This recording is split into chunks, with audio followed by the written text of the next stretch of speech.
আমার অসুস্থ প্যারালাইজড স্বামীকে গোসল করাতে গিয়ে হঠাৎ তার পিঠে একটা অদ্ভুত দাগ দেখতে পেলাম। প্রথমে ভাবলাম হয়তো চোখের ভুল, কিন্তু হাত দিয়ে ছুঁয়ে বুঝলাম না, এটা সত্যি একটা কালচে দাগ, যেন পুরনো কোনো পোড়ার চিহ্ন। অথচ আমি নিশ্চিত এই দাগটা আগে কখনো দেখিনি। আমার নাম নীলা, বিয়ের 5 বছর হয়ে গেছে আমাদের। আমার স্বামীর নাম আরিফ। খুব সাধারণ একটা জীবন ছিল আমাদের। আরিফ একটা প্রাইভেট কোম্পানিতে কাজ করত, আর আমি বাসাতেই থাকতাম। ছোট সংসার, কিন্তু সুখী ছিলাম। সব কিছু বদলে গেল প্রায় 8 মাস আগে। সেদিন বিকেলে আরিফ অফিস থেকে বাসায় ফিরছিল। হঠাৎ রাস্তার মাঝখানে একটা ট্রাকের সাথে ভয়ঙ্কর দুর্ঘটনা হয়। লোকজন বলেছিল আল্লাহর রহমতে সে বেঁচে গেছে, কিন্তু দুর্ঘটনার পর তার শরীরের নিচের অংশ পুরোপুরি প্যারালাইজড হয়ে যায়। ডাক্তাররা বলেছিল হয়তো কোনো দিন আর হাঁটতে পারবে না। প্রথম কয়েক মাস আমার জীবনটা যেন যুদ্ধ হয়ে গিয়েছিল।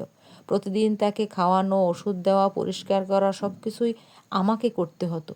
কিন্তু আমি কখনো বিরক্ত হইনি, কারণ আমি আমার স্বামীকে খুব ভালোবাসি। প্রতিদিন সকালে আমি তাকে গোসল করিয়ে দিই। সেদিনও অন্য দিনের মতোই তাকে বাথরুমে নিয়ে গেলাম। আমার বাথরুমটা একটু বড়, তাই একটা প্লাস্টিকের চেয়ারে বসিয়ে ধীরে ধীরে তাকে গোসল করাই। আমি যখন তার পিঠে সাবান দিচ্ছিলাম, তখনই হঠাৎ আমার চোখে পড়ে সেই দাগটা। একটা গোলাকার কালো দাগ। দাগটার চারপাশের চামড়াটা একটু শক্ত হয়ে আছে, দেখতে অনেকটা পুরনো পোড়া দাগের মতো। আমি থমকে গেলাম, কারণ আমি এই পিঠটা 1000 বার দেখেছি। গত 8 মাসে প্রতিদিনই তাকে আমি গোসল করিয়েছি, কিন্তু এই দাগটা কখনো চোখে পড়েনি। আমি হাত দিয়ে দাগটার উপর আলতো করে চাপ দিলাম। ব্যথা লাগছে, আমি জিজ্ঞেস করলাম। আরিফ একটু চুপ করে থেকে বলল, না কিছু না। কিন্তু তার গলার স্বরটা অদ্ভুত লাগলো, যেন কিছু লুকোতে চাইছে। আমি আবার দাগটার দিকে তাকালাম। এই দাগটা আগে ছিল? আমি জিজ্ঞেস করলাম। আরিফ সঙ্গে সঙ্গে বলল, হয়তো পুরনো, আমি খেয়াল করিনি। তার উত্তরটা খুবই স্বাভাবিক শোনালো, কিন্তু আমার মনে অদ্ভুত একটা সন্দেহ জন্ম নিল।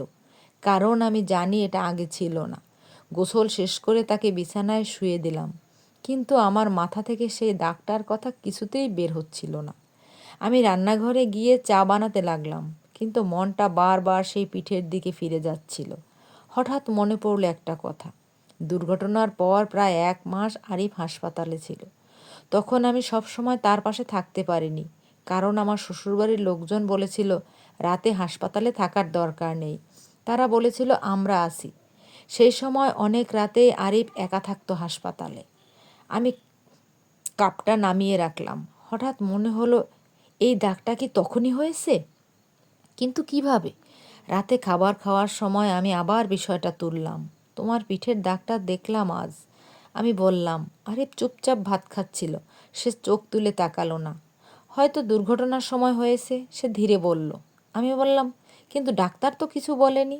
এইবার সে একটু বিরক্ত হয়ে বলল, তুমি এত ভাবছো কেন? একটা দাগ নিয়ে এত প্রশ্ন করার কি আছে? আমি চুপ করে গেলাম, কারণ এই মানুষটা সাধারণত আমার সাথে কখনো এমন রাগী গলায় কথা বলে না। রাত গভীর হলো। আমি আরিফের পাশে শুয়ে আছি, কিন্তু ঘুম আসছে না। বাইরে হালকা বাতাস বইছে, জানালার পর্দা একটু একটু করে নড়ছে। আমি ধীরে ধীরে উঠে বসলাম। মনে হচ্ছিল আবার সেই দাগটা দেখতে হবে। আমি মোবাইলে টর্চ জ্বালালাম। আরিফ ঘুমিয়ে আছে। আমি ধীরে ধীরে তার শার্টটা একটু তুললাম, তারপর পিঠের দিকে তাকালাম।